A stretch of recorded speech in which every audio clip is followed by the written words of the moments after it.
ब्राह्मण भोज कब से शुरू हुआ? विष्णु पुराण में एक कथा लेख मिलता है।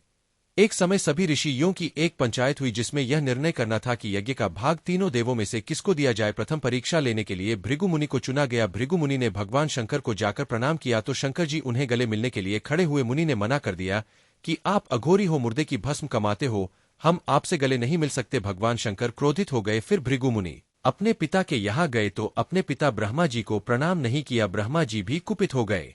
कितना उद्दंड बालक है, पिता को प्रणाम नहीं करता। भृगु मुनि बैकुंठ धाम गए तो भगवान विष्णु सो रहे थे तो सोते हुए विष्णु की छाती में लात जाकर मारी। भगवान विष्णु ने ब्राह्मण का चरण पकड़ा और कहा, ब्राह्मण देव, आपका चरण बड़ा कोमल है, मेरी छाती बड़ी कठोर है, आपको कहीं लगी तो नहीं? प्रभु मुनि ने तुरंत भगवान विष्णु के चरण छुए और क्षमा याचना करते हुए कहा, प्रभु, यह एक परीक्षा का भाग था जिसमें हमें यह चुनना था कि किसी यज्ञ का प्रथम भाग दिया जाए तो सर्वसम्मति से आपको चुना जाता है।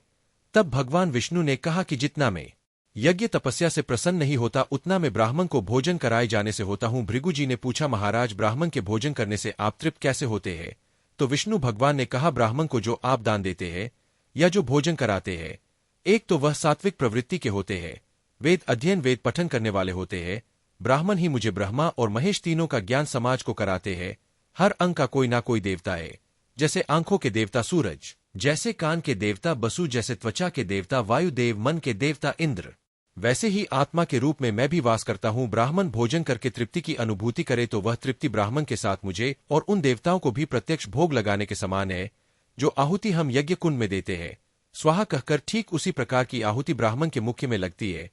इसलिए यह परंपरा ऋषियों ने प्रारंभ की कि कोई भी धार्मिक कार्य हो तो ब्राह्मण को भोजन कराया जाए जिससे प्रत्यक्ष लाभ मिले। कहते हैं, ना आत्मा सो परमात्मा हमारे। पूजा पाठ हवन इत्यादि का फल तभी हमें मिलता है जब परमात्मा प्रसन्न होता।